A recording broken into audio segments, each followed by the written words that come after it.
So the Supergirl movie. Where do you begin with this? First thing that comes to mind when I think about the Supergirl movie is that I'm glad that they haven't created Smell-O-Vision.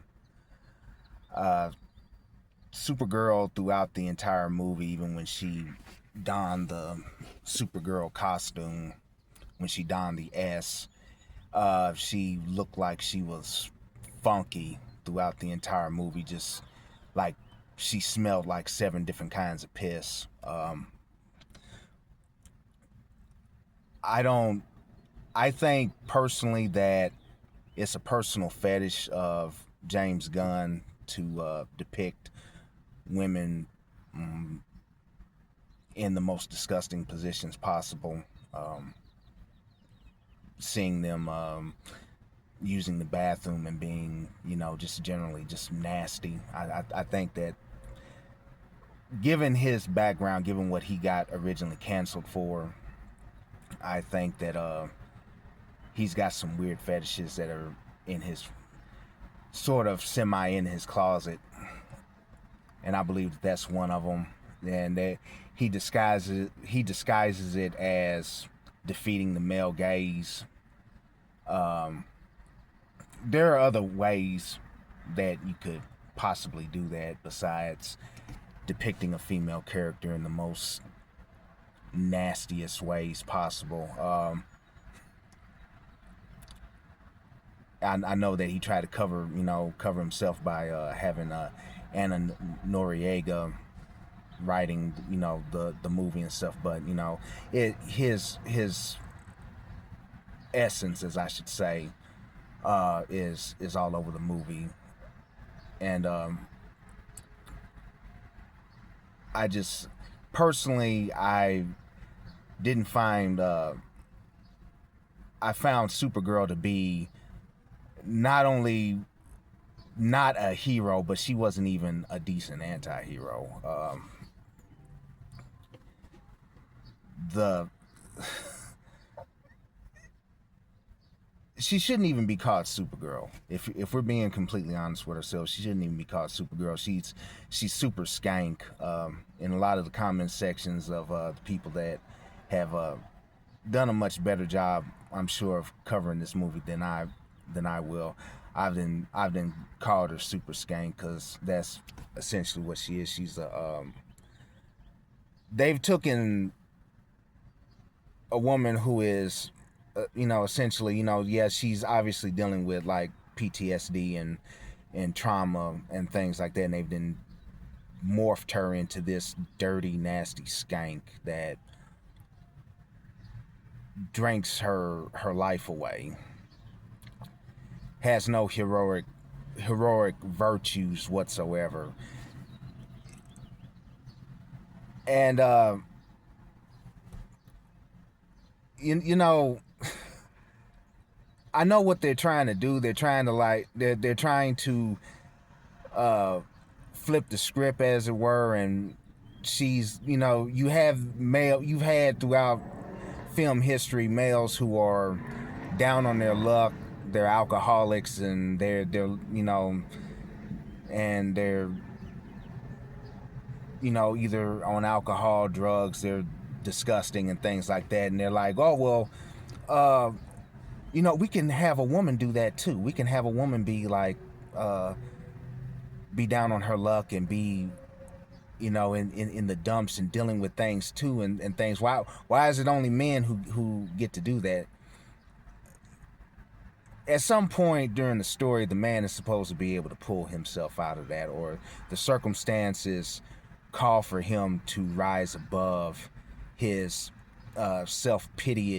pitying position that he's then allowed himself to fall in. And Supergirl, she continues to stay in this semi-drunken state throughout the entire movie. Then these idiots have the audacity to try to turn that into a feminist icon that is supposed to inspire young girls. And this brings me to another thing that I've noticed, is that the feminists in Hollywood, they want to inspire women and girls to be things that no human being, no decent human being should ever aspire to be.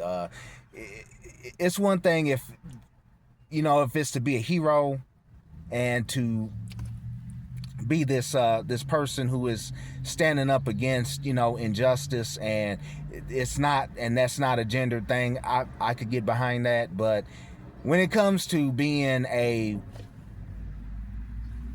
sociopathic, self-righteous, drunken, drug-addled,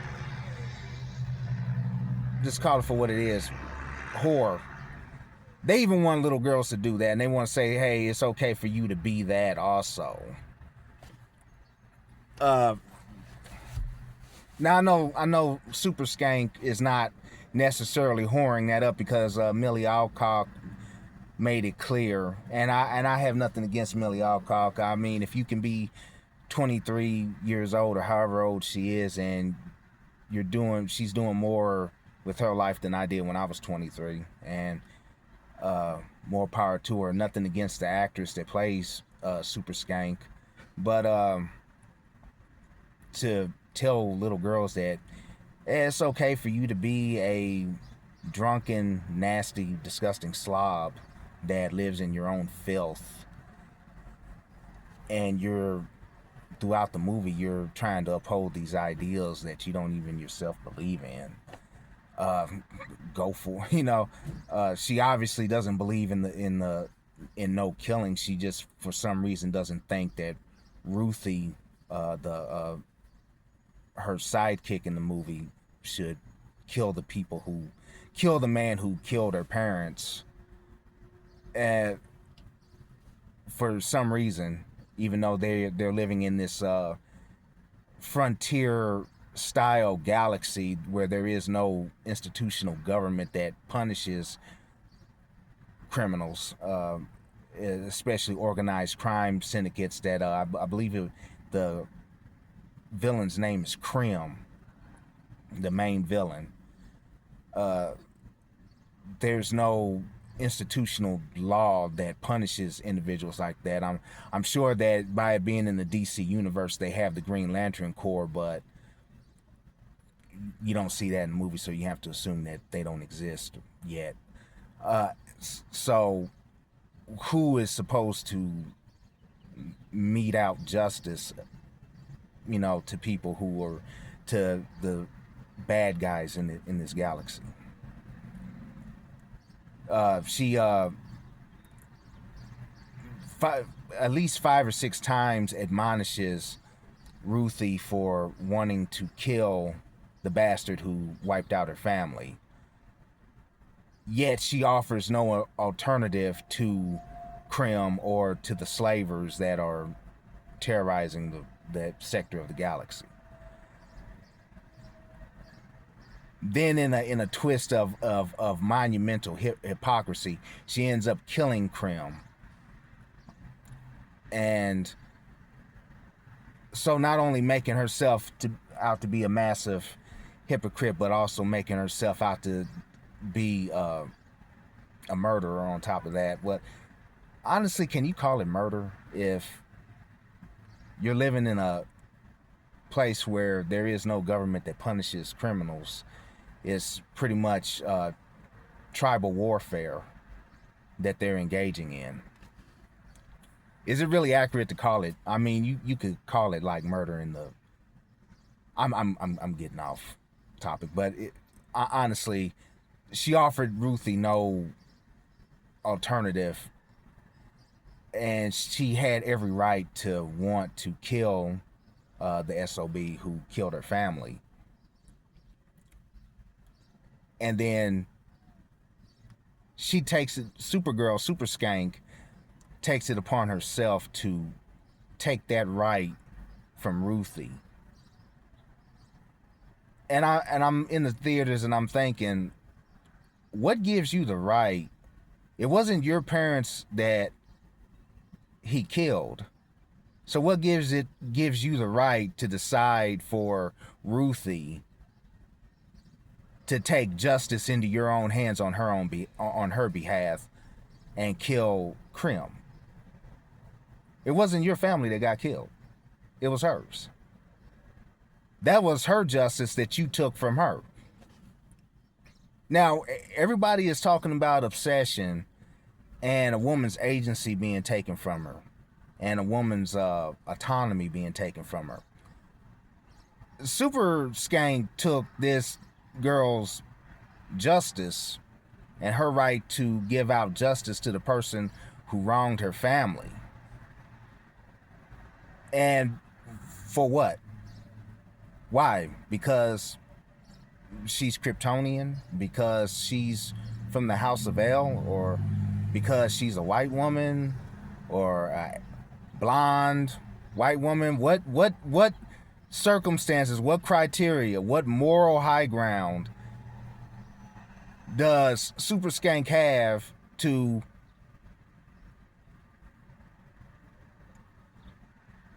take Ruthie's justice into her own hands?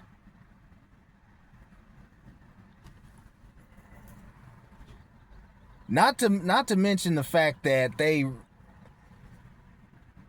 essentially ripped off the story of John Wick. You have the, a badass taking revenge for their dog being, in this case, hurt, not killed, but being hurt. And she's traveling all over the galaxy looking for this antidote. At some point in time, she was either going to have to kill or seriously wound Krim in order to get the antidote to get back to her dog. Let's not even go into the fact that it looked like in theater it took more than 3 days for them to even get close enough to Krim to get the antidote from him.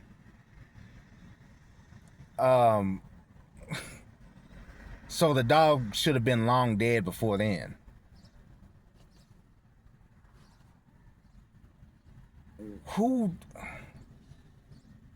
The story is so, for lack of a better term, bullshit and incoherent that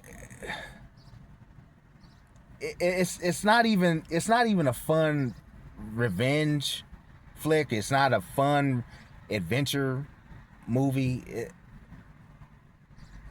Millie Alcock has said that it's not centered around romance. It's not centered around a man, which honestly, when you think about it, it kind of is, because they're traveling across the galaxy. One girl is trying to kill him because he killed her parents.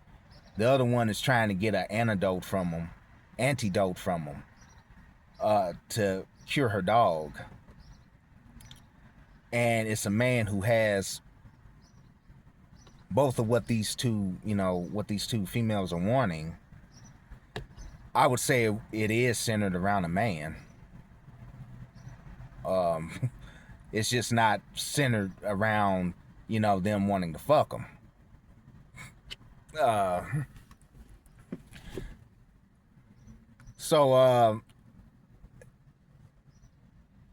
And I mean, and that's okay that it's not a romance, but it's perfectly okay being a revenge flick. But it's not even in the name of revenge. It's not in the name of adventure. It's you seeing this non-superhero heroic being, going through all of this, going through all of these misadventures that contradict the entire lore of Supergirl and Superman.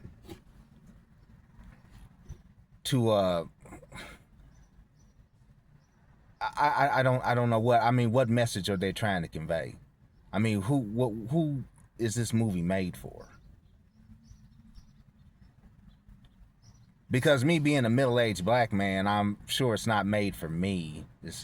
supposedly made for girls, but I mean, what are the message that you're sending to girls is that, yeah, you can be a degenerate drunk and be trifling, you know, and live in your own filth and go through an entire adventure and not grow from it at all. Not embody any heroic ideals, and you come from literally a bloodline that is of heroes. I mean, your cousin is a hero, but by the end, you still are out for yourself. What was the point of this movie? What was the message that they were trying to send? I believe that it is James Gunn projecting his fetishes. He likes to see women piss and shit and be disgusting, and I think he kind of gets off on that. And then it's telling little girls, hey, you can be a disgusting creature, and that's okay. You know, you the world should accept you for being this drunken, slutty skank. Well, she's not a slut. She's not a slut. It's not centered around love or romance. Be this drunken skank that nobody likes, and everybody should kiss your ass for it. Or maybe I'm wrong for seeing it that way. I mean, let me know in the comments what you think about it. You know the routine. Like, share, and subscribe.